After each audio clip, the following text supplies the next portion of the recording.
I speak to you today with feelings of profound sorrow. Throughout her life, Her Majesty the Queen, my beloved mother, was an inspiration, an example to me and to all my family. And we owe her the most heartfelt debt any family could owe to their mother, for her love, affection, guidance, understanding, and example. Queen Elizabeth was a life well lived, a promise with destiny kept, and she is mourned most deeply in her passing. That promise of lifelong service I renew to you all today.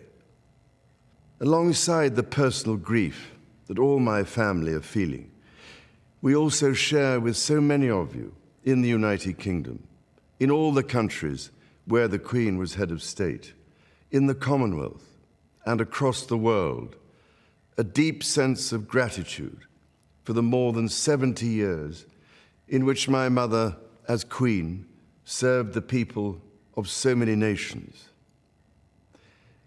In 1947, on her 21st birthday, she pledged in a broadcast from Cape Town to the Commonwealth to devote her life, whether it be short or long, to the service of her peoples. That was more than a promise. It was a profound personal commitment which defined her whole life. She made sacrifices for duty. Her dedication and devotion as sovereign never wavered, through times of change and progress, through times of joy and celebration, and through times of sadness and loss. In her life of service, we saw that abiding love of tradition, together with that fearless embrace of progress, which makes us great as nations. The affection, admiration, and respect she inspired became the hallmark of her reign. And as every member of my family can testify, she combined these qualities with warmth, humor, and an unerring ability always to see the best in people. I pay tribute to my mother's memory, and I honor her life of service. I know that her death brings great sadness to so many of you, and I share that sense of loss beyond measure with you all. When the Queen came to the throne, Britain and the world were still coping with the privations and aftermath of the Second World War, and still living by the conventions of earlier times. In the course of the last 70 years, we have seen our society become one of many cultures and many faiths. The institutions of the state have changed in turn.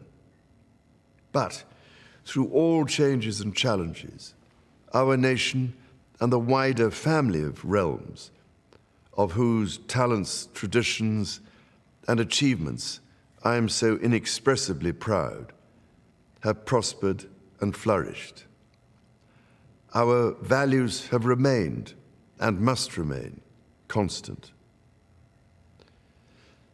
The role and the duties of monarchy also remain, as does the sovereign's particular relationship and responsibility towards the Church of England, the Church in which my own faith is so deeply rooted.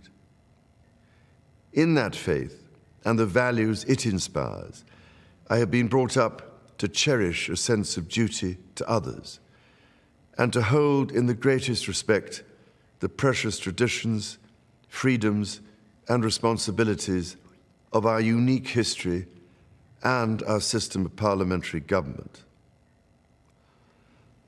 As the Queen herself did with such unswerving devotion, I too now solemnly pledge myself throughout the remaining time God grants me, to uphold the constitutional principles at the heart of our nation. And wherever you may live in the United Kingdom, or in the realms and territories across the world, and whatever may be your background or beliefs, I shall endeavor to serve you with loyalty, respect, and love, as I have throughout my life. My life will, of course, change as I take up my new responsibilities. It will no longer be possible for me to give so much of my time and energies to the charities and issues for which I care so deeply. But I know this important work will go on in the trusted hands of others. This is also a time of change for my family. I count on the loving help of my darling wife, Camilla. In recognition of her own loyal public service since our marriage 17 years ago, she becomes my Queen Consort. I know she will bring to the demands of her new role the steadfast devotion to duty on which I have come to rely so much. As my heir, William now assumes the Scottish titles which have meant so much to me. He succeeds me as Duke of Cornwall and takes on the responsibilities for the Duchy of Cornwall, which I have undertaken for more than 5 decades. Today, I am proud to create him Prince of Wales, Tywysog Cymru, the country whose title I've been so greatly privileged to bear during so much of my life and duty. With Catherine beside him, our new Prince and Princess of Wales will, I know, continue to inspire and lead our national conversations, helping to bring the marginal to the centre ground, where vital help can be given. I want also to express my love for Harry and Meghan as they continue to build their lives overseas. In a little over a week's time, we will come together as a nation, as a Commonwealth, and indeed a global community, to lay my beloved mother to rest. In our sorrow, let us remember and draw strength from the light of her example. On behalf of all my family, I can only offer the most sincere and heartfelt thanks for your condolences and support.